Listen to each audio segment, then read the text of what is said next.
اعوذ باللہ من الشیطان الرجیم بسم اللہ الرحمن الرحیم۔ السلام علیکم ویورز، سنڈے مدرسہ میں آپ کا تہہ دل سے استقبال کرتی ہوں اور امید کرتی ہوں کہ آپ نے بہت اچھے سے قرآن مجید کو پڑھا ہوگا، کیونکہ یہ ایام ایک ایسا ایام ہے جس میں ہمیں قرآن میں زیادہ سے زیادہ پڑھنے کو اور کوشش کرنا اسے اور بہترین ادا کرے، کیونکہ یہ ایام غم حسین سے منسوب ہے اور امام حسین وہ ہے جنہوں نے قرآن کو نوک نیزہ پہ تلاوت کی۔ ایک بہت بڑا معجزہ ہے، امام نے بتا دیا قرآن کو نوک نیزہ پہ پڑھ کے، نہ قرآن امام سے جدا ہے نہ قرآن امام سے جدا ہے۔ تو ہمیں بھی چاہیے کہ ہم اہل بیت کے اس ایام میں زیادہ سے زیادہ قرآن کو بہترین سے بہترین ادا کریں۔ اسی کے ساتھ جو ہم نے سیکھا تھا پچھلے درس میں، آپ کو یاد ہوگا کہ ہمارا پچھلے درس کیا تھا کہ تجدید پہ ہم کس طرح سے محنت کے اور زیادہ سے زیادہ بچوں کو وہی اسی کی نالج دیے کہ تجدید کے حرف کو بہترین ادا کر سکے۔ آج کے بھی ہم درس میں دیکھیں گے کہ ہمیں کس طرح سے ہر حرف کو بہترین سے ادا کرنا ہے، اس کی ادائیگی کرنا ہے۔ تو چلیے آج کا جو ہمارا درس ہے، دال رو پیش در، دال رو پیش در روز ری در ری، دال رو پیش در رو یز ری در ری، دال رو پیش در رو یز ری در ری، یا دو پیش یون در ری یون، دال رو پیش در رو یز ری در ری، یا دو پیش یون در ری یون، یا وا پیش یو در ری یون یو۔ جیسے آپ نے دیکھا یہاں پر در، در ری، در ری، در ری یون، در ری یون یو، یعنی یہاں پہ در آیا ہے یعنی جزم آیا ہے، پھر اس کے بعد تشدید والا حرف آیا، پھر تشدید حرف کے ساتھ یا آیا ہے، یا مدی آیا ہے، پھر تشدید والے حرف کے ساتھ یا مدی اور یا تنوین والا حرف آیا ہے، پھر اس کے بعد تنوین والا حرف بھی آیا ہے، اور پھر یا واو پیش یو بھی آ گیا ہے۔ تو کس طرح سے ہم لوگ نے اس کی ادائیگی کی ہے۔ اسی کے ساتھ ہمارا جو اگلا حرف ہے، کیف واو زبر کو، کیف زبر کا، کو کا، با دو پیش بن، کو کا بن، دا رو پیش در رو یہ زر ری در ری، یا دو پیش یوں در ری یوں، یا وا پیش یو در ری یوں، قوف زبر کو، در ری یوں کا، دال پیش دو در ری یوں یو کا دو، میم نون زیر من در ری یوں یو کا دو من، ح قاف زبر حق، قاف لام پیش، قاف لام دو پیش کل، حق کل، لام سین زیر لس، حق کل لس، سین الف مد زبر سا، حق کل لس سا، حمزہ زیر ای، حق کل لس سا ای، لام زیر لی، حق کل لس سا ای لی۔ اس طرح سے ہم نے سارے حرف کی ادائیگی کی ہے۔ ابھی ہمارا جو اگلا حرف ہے وہ بھی اسی طرح ہے، مگر 6 حرف کے ساتھ اس کو پڑھنا ہے۔ رو لام دو زیر رل، لام پیش لو رل لو، رو لام دو زیر رل، لام جیم پیش لج رل لج، رو لام دو زیر رل، لام جیم پیش لج رل لج، جیم زیر جی رل لج جی، رو لام دو زیر رل، لام جیم پیش لج رل لج، جیم یا زیر جی رل لج جی، رو لام دو زیر رل، لام جیم پیش لج رل لج، جیم یا زیر جی رل لج جی، یا دو زیر ین رل لج جی ین، رو لام دو زیر رل، لام جیم پیش لج رل لج، جیم یا زیر جی رل لج جی، یا دو زیر ین رل لج جی ین، یا غائن زبر یگ رل لج جی یگ۔ دیکھا آپ نے کس طرح سے اس حرف کو الگ الگ کر کے لکھا ہے، اور پھر جب اس کو ایک ساتھ پڑھا گیا تو 6 حرف کے ساتھ آ گیا ہے۔ تو ہمیں کس طرح سے 6 حرف کو پڑھنا ہے وہ اس میں بتایا گیا ہے۔ پہلے الگ الگ کر کے پڑھو اور پھر اسے ایک ساتھ جوائن کر کے پڑھو۔ رلو رلج رلج جی رلج جی رلج جی ان رلج جی این یگ، یہ ایک حرف آ گیا رلج جی این یگ۔ ہمارا جو اگلا حرف ہے فا یا زر فی، با ہا زبر بح، فی بح، رو لام دو زر رل، فی بحرل، لام جیم پیش لج، فی بحرل لج، جیم یا زر جی، فی بحرل لجی، یا دو زر ای، فی بحرل لجی، یا غین زبر یگ، فی بحرل لجی یگ، شین کھڑا زبر شا، فی بحرل لجی یغشا، ہا پیش ہو، فی بحرل لجی یغشاہ۔ جیسے آپ نے دیکھا یہاں پر پہلے ہم نے الگ کیا، پھر اسے ایک ساتھ جوائن کر کے ہم نے بتا دیا کہ اسے کس طرح پڑھنا ہے۔ اکثر بچے کنفیوز ہو جاتے ہیں کہ اگر پہلے تنوین آ جائے تو ہم اس کی ادائیگی کیسے کریں۔ تو آپ کو بتاتے چلوں، اگر پہلے حرف میں ہی تنوین آ جائے تو ایک سائن کو ڈیلیٹ کر دینا، یعنی ایک سائن کو نہیں پڑھنا ہے اور ایک سائن کے ساتھ اس کی ادائیگی کرنا ہے۔ دو زیر تھا، ہم نے ایک سائن کو الگ کر دیا تو ایک زیر آ گیا، پھر اس کے ساتھ اس حرف کو پڑھنا ہے اور اس کے ذریعے سے ہم اس کو بہت آسان سے پڑھ سکتے ہیں۔ تو چلیے آج کا جو ابھی ہمارا اگلا حرف ہے اسے کہتے ہیں ادغام۔ ادغام یعنی بیچ میں جو بھی حرف آئے گا اسے موو کر دینا ہے اور جس میں تشدید ہوگی اسے جوائن کرنا ہے۔ جیسے قوف دال ہے مگر قوف کو تا کے ساتھ پلس کرنا ہے، دال کو ڈیلیٹ کر دینا ہے۔ قوف تا زبر کت، تا زبر تا، قتا۔ واو تا زبر وت، تا پیش تو، وت تو۔ الف زو زیر از، زو زبر زو، از زو۔ کیف لام پیش کل، لام زبر لا، کلا۔ میم لام زیر مل، لام زبر لا، ملا۔ الف لام زبر ال، لام زبر لا، اللہ۔ قطو وتو، عزا، کلا، ملا، اللہ۔ ہمارا جو اگلا حرف ہے صاد واو زبر سو، وا زبر وا، سوا۔ الف واو زبر او، واو زبر وا، اوا۔ لام دال زبر لد، دال زبر دا، لدا۔ لام کیف پیش لک، کیف پیش کو، لکو۔ ہا لام زبر حل، لام زبر لا، حلا۔ واو واو زبر وو، واو زبر وا، ووا۔ سوا، اوا، لدا، لکو، حلا، ووا۔ جو ہمارا اگلا حرف ہے میم واو زیر میم، واو زبر وا، میوا۔ میم یا زبر مئی، یا پیش یو، میو۔ لام یا زبر لئی، یا زبر یا، لیا۔ الف یا زبر ای، یا پیش یو، ایو۔ میم واو زیر میو، واو پیش وو، میوو۔ عین میم زبر ام، میم زبر ما، اما۔ میم نون زبر من، نون زبر نا، منا۔ الف میم زیر ام، میم زبر ما، اما۔ میم میم زیر میم، میم پیش مو، ممو۔ کیف میم پیش کم، میم زیر می، کمی۔ کیف میم زبر کم، میم زبر ما، کما۔ جس طرح سے آپ نے دیکھا یہاں پہ ہم نے کس طرح سے ہر حرف کو پڑھا ہے۔ منگوا، میو، لیا، ایو، میو، اما۔ کیونکہ میم پہ تشدید آ گئی تو اکفا کا قانون آ گیا ہے، یعنی میم کو تھوڑا سا گننا کے ساتھ پڑھیں گے۔ اما یعنی میم کو چھپانا ہے، اکفا یعنی چھپانا۔ اما، منا۔ یہاں پہ نون میں بھی اکفا کا قانون آ گیا کیونکہ نون پہ تشدید ہے، اکفا یعنی چھپانا۔ کسی نون میں اگر تشدید آ جائے، میم پہ یا تشدید آ جائے تو وہاں پہ اکفا کا قانون آتا ہے، اور اکفا کا مطلب اکفا کا اگر دیکھا جائے تو قانون یہ ہے کہ ایک حرف کو چھپا دینا، دو ہے تو اس میں سے ایک کو چھپانا۔ اما، منا، اما، ممو، کمی، کما۔ اس طرح سے ہم اپنے بچوں کو پڑھائیں گے۔ تو دیکھا آپ نے کہ آج کے درس میں ہم نے کس طرح سے ادغام کے قانون کو سیکھا ہے اور کس طرح سے ہم نے پڑھا ہے۔ بس امید کرتی ہوں کہ آپ بھی بہت اچھے سے قرآن مجید کو پڑھیں گے۔ بس اسی کے ساتھ مجھے دیجیے اجازت، بڑھتے ہیں مورل اسٹوری کی طرف۔ خدا حافظ۔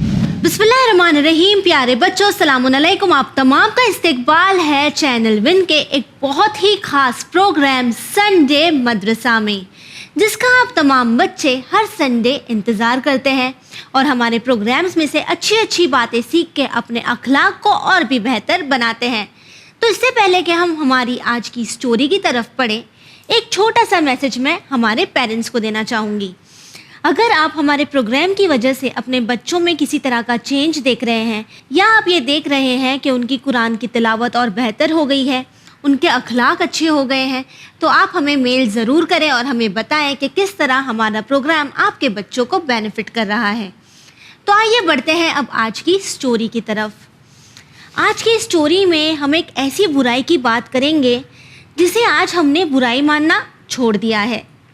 ایک ایسی خامی جو شاید آج بچوں میں ہی نہیں بلکہ ہم میں بھی موجود ہے, اور ہمیں کوشش کرنی چاہیے کہ ہم اس بری عادت کو چھوڑ دیں. ہماری جو آج کی سٹوری ہے یہ ہمارے پہلے امام علی علیہ السلام کے زمانے سے جڑی ہوئی ہے. ایک بار امام علی علیہ السلام خطبہ دے رہے تھے. کافی لوگ تھے جو وہاں بیٹھے ہوئے تھے, امام کی باتوں کو سن رہے تھے. ان میں سے ایک شخص کھڑا ہوا اور اس نے امام سے کچھ سوالات کیے اور امام سے نصیحت مانگی کہ اے امام, مجھے کوئی ایسی چیز بتائے جس کے ذریعے میری زندگی اور بہتر ہو جائے. وہ کون سی چیزیں ہیں جو مجھے کرنی چاہیے, نہیں کرنی چاہیے, کیسے لوگوں سے دوستی رکھنی چاہیے, کیسے لوگوں سے دور رہنا چاہیے. یہ سن کر امام علی علیہ السلام نے بتایا کہ آپ کو ایک جھوٹے انسان سے دوستی نہیں رکھنی چاہیے. اگر میں آپ سے پوچھوں کہ کیا آپ کوئی ایسے شخص کو پسند کرتے ہو جو جھوٹ بولتا ہے, تو آپ بھی یہی کہو گے نا کہ نہیں, مجھے نہیں پسند. لیکن کیا آپ جانتے ہیں کہ امام علی علیہ السلام نے ہمیں ایسے کیوں کہا کہ ہمیں ایک جھوٹے سے دوستی نہیں رکھنی چاہیے؟ امام نے اس کی وجہ بھی ہمیں بتائی ہے. امام نے فرمایا کہ اگر تم کسی جھوٹے سے دوستی رکھتے ہو تو وہ دوسروں کی جھوٹی باتیں تم تک پہنچائے گا, اور اگر تم نے اسے کوئی بات بتائی تو وہ تمہاری بات لے جا کر دوسروں تک بتائے گا, اور ساتھ ہی اگر تم نے اس پر احسان کیا, اس کی مدد کی, تو اس مدد کو وہ چھپائے گا.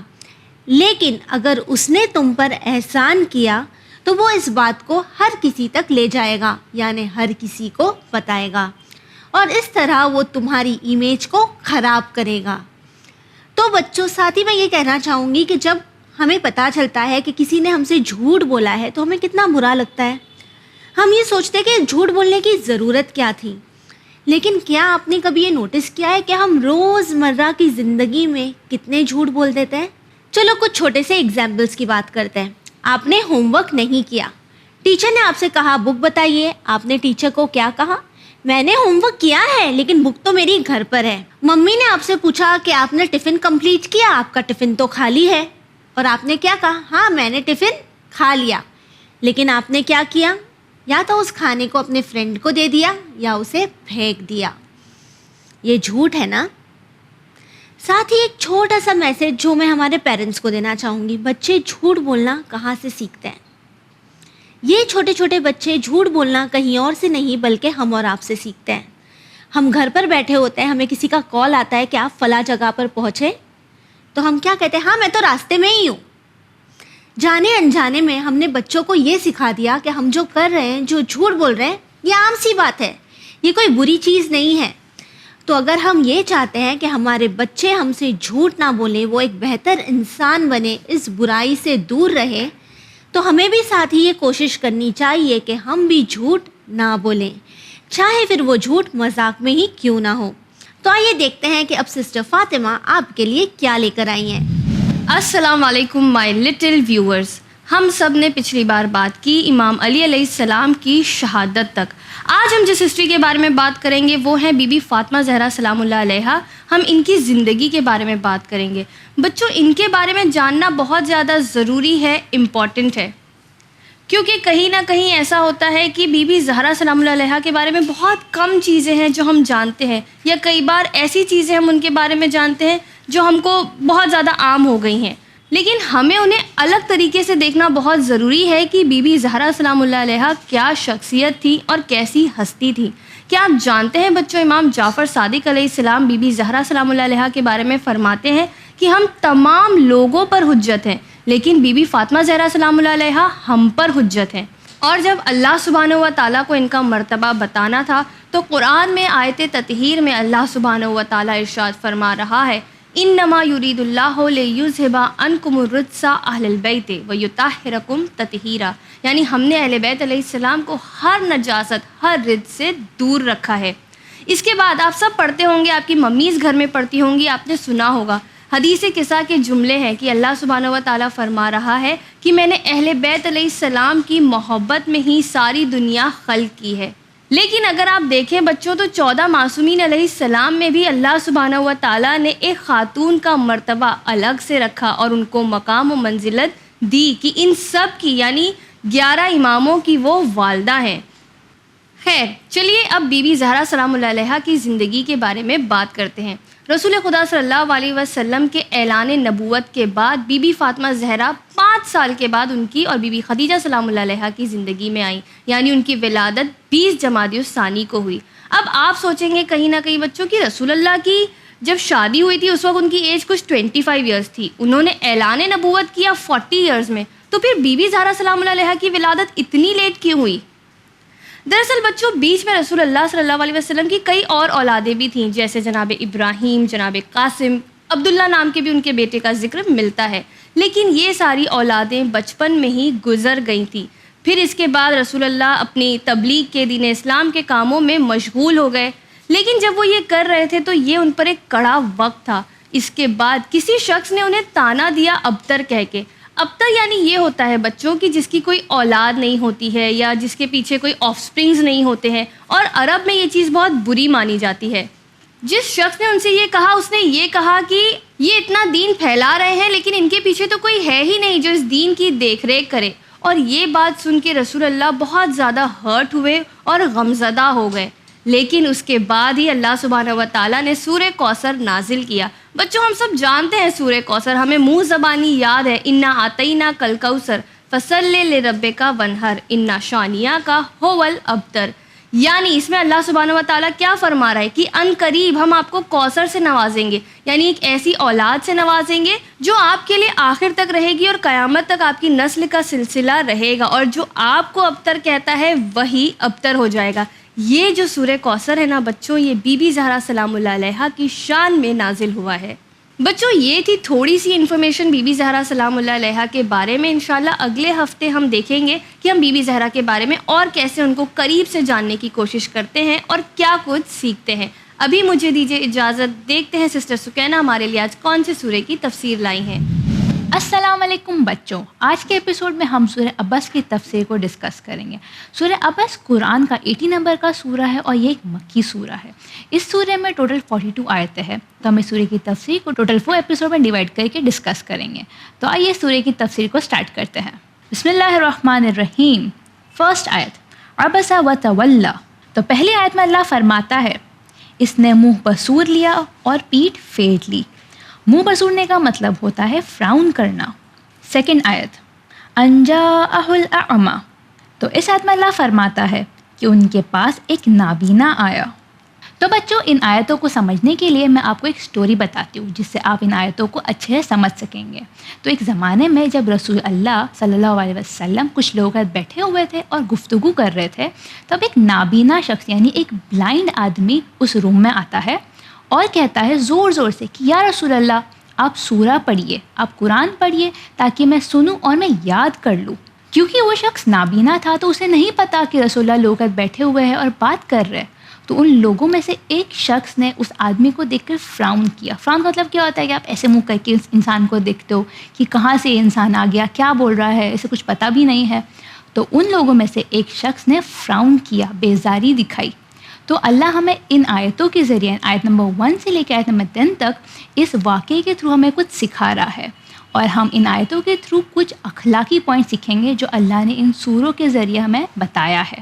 تو جیسے ہم نے آیت نمبر 1 اور 2 میں پڑھا کہ عبس و تولا, اس میں یہ مطلب ہوتا ہے کہ اس شخص نے اپنا منہ بسور لیا اور اپنی پیٹھ کو پھیر لی. تو اس شخص سے وہ مراد ہے کہ وہ جو شخص جو لوگوں میں بیٹھا ہوا تھا رسول کے ساتھ جس نے منہ کو فراؤن کیا, تو اللہ ان آیتوں کے ذریعے اس شخص کو پوائنٹ آؤٹ کر رہا ہے اور ہمیں یہ اخلاقی پوائنٹ سکھا رہا ہے. آیت نمبر 3 وما یدریک لعلہ یزکا. تو اس آیت میں اللہ فرماتا ہے اور تمہیں کیا معلوم شاید وہ پاکیزہ نفس ہو جاتا. آیت نمبر 4 او یذکر فتنفعہ الذکرہ. تو اس آیت میں اللہ فرماتا ہے یا نصیحت حاصل کر لیتا تو وہ نصیحت اس کے کام آ جاتی. تو آیت نمبر 3 اور آیت نمبر 4 کے ذریعے اللہ ہمیں بتا رہا ہے اس شخص کو پوائنٹ کرتے ہوئے کہ جو شخص نے اس نابینا کو دیکھ کے فراؤن کیا، تو اللہ کہہ رہا ہے کہ کیا پتہ اگر وہ شخص رسول خدا کے پاس آ جاتا، کچھ سن لیتا، تو شاید وہ اپنے نفس کو پاک کر لیتا اور اللہ سے نزدیک ہو جاتا۔ آیت نمبر 5 اما من استغنا، تو اس آیت میں اللہ فرماتا ہے لیکن جو مستغنی بن بیٹھے ہیں۔ تو بچوں مستغنی کا مطلب کیا ہوتا ہے؟ مستغنی کا مطلب وہ ہوتا ہے کہ کوئی شخص اگر سوچے کہ آئی ہیو ایوری تھنگ اور مجھے کچھ جاننے اور کوئی چیز کی ضرورت نہیں ہے، تو اسے کہتے ہیں مستغنی، یعنی ایک ایسا شخص جسے کوئی بھی چیز کی نیڈ محسوس نہیں ہوتی۔ تو اس آیت کے ذریعے اللہ ہمیں بتا رہا ہے کہ اگر شخص مستغنی ہو جاتا ہے، اگر انسان مستغنی ہوتا ہے تو وہ غرور کرتا ہے، اس میں ایٹیٹیوڈ آ جاتا ہے۔ تو اللہ کو ایسے لوگ بالکل نہیں پسند، کیونکہ جو شخص ایسا ایٹیٹیوڈ رکھتا ہے اسے لگتا ہے کہ اسے کسی چیز کی ضرورت نہیں، اسے کوئی نالج کی ضرورت نہیں، تو اللہ سے دور ہو جاتا ہے۔ آیت نمبر 6 فَأَنْتَ لَهُ تَصَدَّى، تو اس آیت میں اللہ فرماتا ہے آپ اس کی فکر میں لگے ہوئے تھے۔ آیت نمبر 7 وَمَا عَلَيْكَ أَلَّا يَزَكَّى، تو اس آیت میں اللہ فرماتا ہے حالانکہ آپ پر کوئی ذمہ داری نہیں ہے اگر وہ پاکیزہ نہیں بھی ہو تو آیت نمبر 6 کے تھرو اللہ بتا رہا ہے کہ رسول اللہ اس شخص کی فکر میں تھے۔ کون سا شخص؟ جو فراؤن کر رہا تھا۔